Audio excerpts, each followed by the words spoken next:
Hello दोस्तों, अगर आपने जीएसटी ले रखा था जिसमें बिजनेस चालू ही नहीं किया और जीएसटी कैंसिल करना चाहते हैं या अपना बिजनेस बंद कर चुके हैं, अब जीएसटी सरेंडर करना चाहते हैं, तो इसके लिए क्या क्या करना है, इसका पूरा प्रोसेस आज का वीडियो में हम लोग स्टेप बाय स्टेप देखने वाले हैं।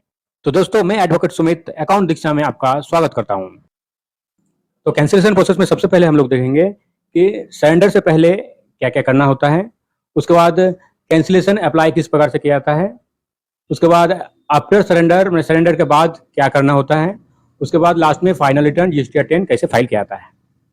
तो जीएसटी रजिस्ट्रेशन कैंसिल करने के लिए सबसे पहले आपको अपना सारा पेंडिंग जीएसटी रिटर्न फाइल करना होगा, जैसे जीएसटी 1, जीएसटी 3 एक्सेट्रा। अगर आपका कोई बिजनेस नहीं भी हुआ है तो भी सारा जीएसटी रिटर्न आपको फाइल करना होगा। जैसे अगर आप फरवरी मंथ के किसी भी डेट में कैंसिल अप्लाई कर रहे हैं तो जनवरी तक आपका रिटर्न अपडेट होना चाहिए। अगर आपका रिटर्न अपडेट नहीं होगा तो आप जीएसटी कैंसिलेशन अप्लाई नहीं कर सकते हैं। साथ ही अगर आपका किसी भी प्रकार का टैक्स लायबिलिटी है तो आप उस लायबिलिटी को क्लियर करने के बाद ही कैंसिल अप्लाई करें। और अगर आपका इनपुट टैक्स भी बचा हुआ है स्टॉक के ऊपर तो उसका भी रिवर्सल करना पड़ेगा, नहीं तो आपका जीएसटी कैंसिलेशन जो है वो आपका रिजेक्ट हो सकता है। तो चलिए अब हम लोग जीएसटी पोर्टल की ओर चलेंगे। सबसे पहले इसके लिए अपना पोर्टल लॉगिन कर लीजिएगा। लॉगिन करने के बाद मेरा देख सकते हैं यहाँ पर किसी भी प्रकार का क्रेडिट बैलेंस भी नहीं है, ये कैश बैलेंस है, क्रेडिट बैलेंस मेरा नहीं है और मेरा सारा रिटर्न अपडेट है और किसी भी प्रकार का मेरा टैक्स लायबिलिटी भी बचा हुआ नहीं है। ठीक है, सारा क्लियर है। तो अब हम लोग को कैंसिल करने के लिए यहाँ पर सर्विसेज में जाना पड़ेगा, उसके बाद रजिस्ट्रेशन में जाना पड़ेगा, उसके बाद आना पड़ेगा application for cancellation of registration में जाना पड़ेगा। ठीक है, ये application for cancellation of registration, इसमें आपको क्लिक करना पड़ेगा। अब देख सकते हैं कैंसिलेशन एप्लीकेशन ओपन हो चुका है। इसका 3 स्टेप है। ठीक है, फर्स्ट स्टेप में बेसिक डिटेल्स में अपना डिटेल्स आपको यहाँ पर शो करेगा।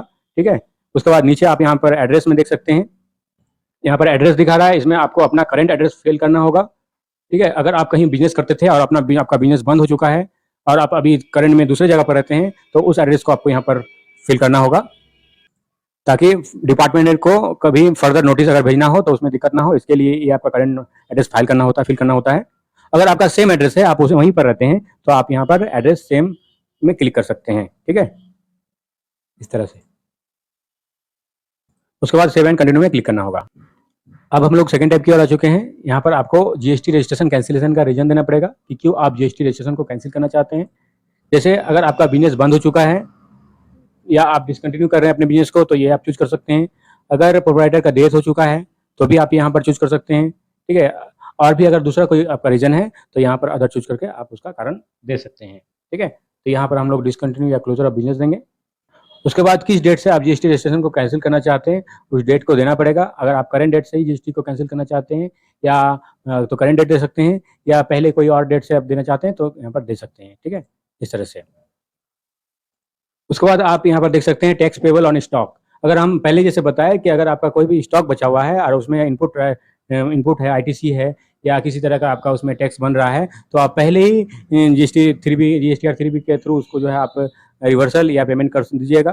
ठीक है, उसके बाद आप इस रिटर्न को इसको अप्लाई कीजिएगा। इसमें सारा यहाँ पर जैसे मेरा कुछ भी किसी भी तरह का टैक्स ड्यू नहीं है या कोई भी स्टॉक नहीं है, इसलिए हम यहाँ पर सारा जीरो रहने देंगे। इसमें कुछ भी नहीं होगा, मेरा सारा जीरो होगा। उसके बाद सेव एंड कंटिन्यू में हम लोग क्लिक करेंगे। उसके बाद थर्ड टैब में वेरिफिकेशन में यहाँ पर आपको टिक करना है, ऑथराइज सिग्नेचर चूज करना है। यहाँ पर प्लेस देने के बाद यहाँ पर डीएससी या ईबीसी के थ्रू आपको ओटीपी डाल के वेरीफाई कर देना है। उसके बाद देख सकते हैं मेरा कैंसिलेशन एप्लीकेशन जो है सबमिट हो चुका है सक्सेसफुली। इसका स्टेटस देखने के लिए आप प्रोफाइल में जाके इसका स्टेटस देख सकते हैं। प्रोफाइल में जाके अगर आप इसका स्टेटस हम लोग देखेंगे इस तरह से, तो देखिए यहाँ पर दिख रहा है सस्पेंडेड। ठीक है, इफेक्टिव आज के डेट से ये सस्पेंड हो चुका है। ठीक है, मतलब आपको अब रिटर्न डालने का जरूरत नहीं है किसी भी प्रकार का। अब डिपार्टमेंट का काम है। अब डिपार्टमेंट के ऑफिसर के द्वारा इसको जो है वेरीफाई किया जाएगा आपका कि किसी तरह का आपका टैक्स लायबिलिटी है कि नहीं है, या रिटर्न आपका अपडेट है, सारा कुछ दिखाया जाएगा। अगर सब कुछ सही होगा तो आपका जो है कैंसिलेशन अप्रूव कर दिया जाएगा। और अगर आपका किसी भी तरह का कोई उसमें प्रॉब्लम बुझाएगा डिपार्टमेंट के अफसर को, अधिकारी को, तो उसके लिए आपको जो है क्वेरी किया जा सकता है या कैंसिलेशन आपका रिजेक्ट किया जा सकता है। डिपार्टमेंट के थ्रू से कैंसिल अप्रूव होने के बाद आपका कैंसिलेशन ऑर्डर का इस तरह से आ जाएगा। यहाँ पर इसमें क्लिक करके इसका आप एप्लीकेशन, इसका ऑर्डर आप देख सकते हैं। ठीक है, इसको देखने के लिए आप यहाँ से भी सर्विसेज में जाके यहाँ से भी देख सकते हैं व्यू नोटिस एंड ऑर्डर में। इसका ऑर्डर आपको इस तरह से दिख सकता है। ठीक है, जैसे ये ऑर्डर फॉर कैंसिलेशन, देखिए सारा कुछ जीरो है। ठीक है, या इस तरह से भी इसका ऑर्डर आपको दिख सकता है। ठीक है, तो ये ऑर्डर आ चुका है और यहाँ पर आपका कैंसिलेशन का इफेक्टिव डेट भी रहेगा, मतलब आपका कैंसिल हो चुका है। अब आप अपने प्रोफाइल में जाके देख सकते हैं।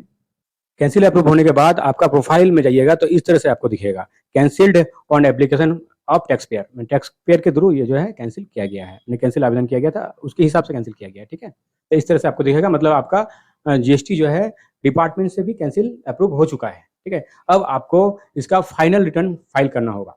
फाइनल रिटर्न मतलब जीएसटी 10। फाइनल रिटर्न फाइल करने के लिए आपको जाना पड़ेगा सर्विसेज में, उसके बाद यहाँ पर रिटर्न्स में, उसके बाद फाइनल रिटर्न में जाना पड़ेगा यहाँ पर। ठीक है, जीएसटी 10 फाइल करने के लिए आपको यहाँ पर फाइनल रिटर्न में क्लिक करना पड़ेगा। उसके बाद इस तरह से आपके सामने ये फाइनल रिटर्न जीएसटी 10 आ जाएगा, जिसका ड्यू डेट भी लिखा रहेगा। इस ड्यू डेट से पहले आपको ये फाइल करना होता है, ये लगभग 90 दिन का इसमें टाइम रहता है। इस ड्यू डेट के बीच में अगर आप फाइनल रिटर्न फाइल नहीं करते हैं तो आपको 100 से लेके 10,000 तक का फाइन, इसमें लेट फाइन लग सकता है। तो इसको आपको टाइमली फाइल कर देना है। ठीक है, तभी आपका जीएसटी पूरा पूरी कैंसिल होगा। ठीक है, तो इसमें हम लोग क्लिक करेंगे। उसके बाद फाइनल रिटर्न का डैशबोर्ड इस तरह से आपके सामने ओपन होगा, जिसमें आपको यहाँ पर अपना करंट एड्रेस डालना है, जो भी एड्रेस आपका करंट होगा। अगर सेम एड्रेस है तो आपको यहाँ पर सेम ही एड्रेस डालना होगा, जैसे इसमें क्लिक कीजिएगा। अगर आपका एड्रेस सेम है तो आपको यहाँ पर कोई भी चेंज नहीं करना है। अगर आपका एड्रेस चेंज हो चुका है तो आपको चेंज करने के बाद यहाँ पर आपको सेम में क्लिक करना होगा। तो मेरा कुछ भी चेंज नहीं है तो यहाँ पर हम लोग सेम में क्लिक कर देंगे। यहाँ पर सीए सर्टिफिकेट भी अपलोड करना पड़ता है अगर टेबल 8D एप्लीकेबल होता है। जैसे गुड्स विदाउट इनवॉइस के केस में यहाँ पर आपको सीए से सर्टिफिकेट बनाना पड़ता है। अगर कुछ गुड्स है आपका जिसके पास इनवॉइस नहीं है, उसका डिटेल आप यहाँ पर डालना चाहते हैं, तो इसके लिए आपको सीए से सर्टिफिकेट लेने के बाद सारा डिटेल यहाँ पर डालना पड़ता है। बट नॉर्मली केस में अगर आपका एक छोटा सा बिजनेस है और आप सारा डिटेल पहले ही क्लियर कर चुके हैं तो यहाँ पर डालना का उतना जरूरत भी नहीं है, यहाँ पर हम लोग नील ही रखेंगे। उसके बाद हम लोग यहाँ पर फाइल प्रोसीड टू फाइल में क्लिक करेंगे। प्रोसीड टू फाइल में क्लिक करने के बाद आपका थर्ड जो ये कॉलम है ये भी आपका एक्टिवेट हो जाएगा, लेकिन इसमें भी सारा जीरो रहेगा क्योंकि इसमें हम लोग कुछ भी फाइल नहीं किए दोनों टैब में, तो ये भी आपका जीरो रहेगा। इसमें आप क्लिक करके देख सकते हैं। इसमें देख सकते हैं सारा मेरा जीरो है क्योंकि फर्स्ट 2 टेबल में हम लोग कुछ भी फाइल नहीं किए थे। तो इस यहाँ पर हमको क्या करना है, इसमें टिक करना है। उसके बाद यहाँ पर आपको ऑथराइज सिग्नेचर चूज करने के बाद फाइल जीएसटी 10 में क्लिक करना है। यहाँ पर ऑथराइज सिग्नेचर चूज करने के बाद आपको यहाँ पर फाइल जीएसटी 10 में क्लिक करना है। उसके बाद इसको यस करना है। उसके बाद डीएससी या एबीसी के थ्रू इसको फाइल कर देना है। इस तरह से आपका जीएसटी रजिस्ट्रेशन पूरी तरह से कैंसिल हो जाएगा। तो दोस्तों, अगर आपको मेरा वीडियो पसंद आया हो तो लाइक शेयर और कमेंट कीजिएगा और मेरे चैनल को सब्सक्राइब कीजिएगा। Thank you.